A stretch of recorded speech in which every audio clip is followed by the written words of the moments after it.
before I don't finish, just go over myself. It started out as something simple that I knew that I had some issues with my weight. I'm a pretty big guy. But I had an opportunity, got a phone call over the summer that The Biggest Loser was coming to Boston and had an opportunity for auditions, and had an opportunity to run down there really quickly with the help of my boss, basically giving me the weekend off in the middle of the summer, as if that's allowed in this town. But he said, get down there, do what you've got to do, and come back and give me some good news. And went down there, auditioned, and didn't know that you were supposed to have a video, didn't know you were supposed to have pictures of yourself, just literally went down on a whim. And after the audition process, basically you sit at a table just like this, with 8 other people. You have 12 minutes amongst the 8 of you to tell your life story. I could take 2 hours and tell my life story. So I had very few minutes to explain exactly what I was looking for, why I wanted to lose weight. But as I was leaving the room, I was pulled aside by one of the producers and was told that I had to cut a video, I had to get back to them. They really liked what I had to say. And so, without further ado, I'll draw your attention to the screen down there. This is a little bit about who I am, where I'm going, and what's going to happen in the future. Hi, my name is Chad Ridge. I'm 36 years old, and I'm 467 pounds. I live in the town of Rockport, Maine, the lobster capital of the world. And you know what? This is not me. So I'm proud to announce to the Kiwanis for the first time that as of this weekend, I am down to 452 pounds. 2 pounds away from my first goal, which is 450 pounds, and that is a little over 3 weeks.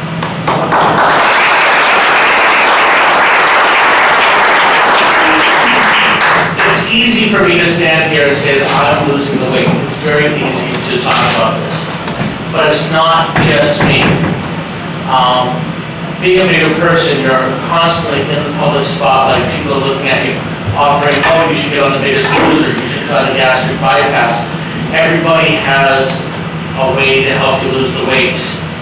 Unfortunately, there's only 2 ways to lose the weight. That's stop putting crap in your mouth and move your butt. It doesn't matter what you're doing. Portion. This is my cake. Anybody want it? $5 in the pot, first person gets it. I love to joke about things because people can really relate to that, but it's a very serious issue. I have to lose another 200 pounds. I need to get down to 250. I have the community support. I have people like your fellow members here, Barbara, who come out on a regular basis for my noontime walk. I leave every day at noon from the Chamber of Commerce. We do about a little over a mile walk at a nice good pace, right through downtown. 6:15, Jim Gamage is there every single morning to make sure that I'm on that walk and walks with me. We're increasing the pace. The problem that I run into is I make $102 a week too much, or a month too much, to accept any kind of government aid, any Maine care, any assistance. This is not the taxpayer's fault that I look this way.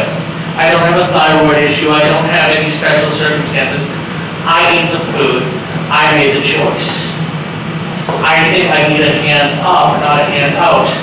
And the community that has surrounded me, the people who have come out, Liberty Hospitality, Chad, what do you need? Here's our gym. Here's our pool. Rick Winslow came out. You need a video for The Biggest Loser? Here you go. Let's go have fun. The Lobster Festival opened up their doors and said, you need to film while you're helping us out in the Lobster Festival? Here you go. Jim, you need time off to go to the doctors. Let's go find you a doctor. My initial consultation was with a local physician here. She agreed to meet with me. At first she was going to charge us for a physical. I didn't have the extra money. Jim, what's it take? After she saw me, Charlotte's from Midcoast Health Clinic decided not to charge me. What can I do? I ended up 2 weeks ago in the hospital. I was walking on my noontime walk. Walking down Main Street, all of a sudden my arm went numb, my chest started hurting, I started sweating profusely.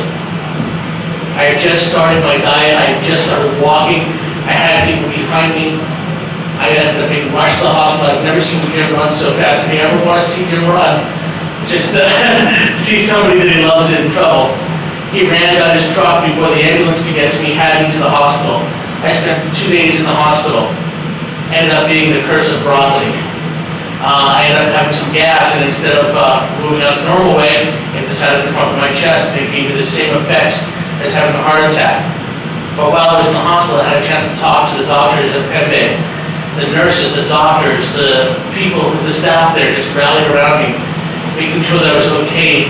And then that Sunday, after they saw that I was healthy, they released me on Thursday. They said, "Chad, you're healthy as a horse. Your heart's in good condition. You've got good muscles.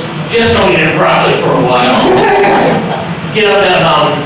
Go show people that you can do this." Well, Jim and I came up with an idea about having some T-shirts. We had Fiore and several of the chambers and the downtown district and Ron to get on board. They wanted to be there for me and support me. So Jim came up and got some T-shirts made for me and said, "Okay, well, we have to put it in an order for 100 or so. We'll see how many people came." I thought maybe 20 people. 87 people got T-shirts to go up on patio, and several people declined having the T-shirts. I figured if we included dogs and babies, we had well over 100 people. Now that's a community supporting somebody like me, who just all I wanted was that little support. Every day, phone calls, Facebook, emails. It's just overwhelming for me. It's not going to let me stop. When I go to a place like this, I know that I can't eat that cake. You know why? Because there's about 30 people in this room that are watching me right now. You're going to watch me make sure I have that fruit salad. But I'm doing it for me. But through doing this, and I know your organization stresses helping children. That's very important. Childhood obesity is a huge, huge problem all over the world, but even in this community. And it's my goal to help this community in the future fight that. Everybody has an issue, whether it's drinking, drugs, food, emotional. We all just need to take that first step.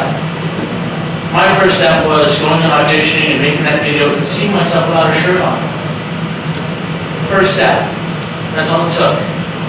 The community, as always in the Mid-Coast region, the community rallied behind me. My friends circled around me, told me it was going to be okay, and we're going to get through this. I lost my dad, my best friend, but I gained a community. A community of family, a community of friends, and that's second to none. And I want to thank Gordon, I want to thank each and every one of you for inviting me here to share my story with you. If you have any questions, I'd be more than happy to take some questions, or if there are personal stories you want to share with me, I'll be around for a few minutes. And just a shameless plug here, as of tomorrow, some of you on my Facebook, I announced that we had a big celebrity that came into town, or that is planning on coming into town tomorrow. We've had Kenny Chesney in town, we had the Lobster Festival, we had several major stars this summer. However, tomorrow, through Jim, an arrangement through Jim and I, we've made a phone call to the North Pole, and we have Santa Claus arriving to town, and you'll be able to go to Maine, the state of Maine, mainesanta.com, and if you have a need for Santa to show up at any of your events or anything like that, feel free to contact us. It's a little way that maybe I can get back to the community and spread some Christmas cheer. And I wish you all great luck and great work with everybody on the train, for the event on the train, and in any other way that I can help the community in the future. So thank you for your time. Thank you.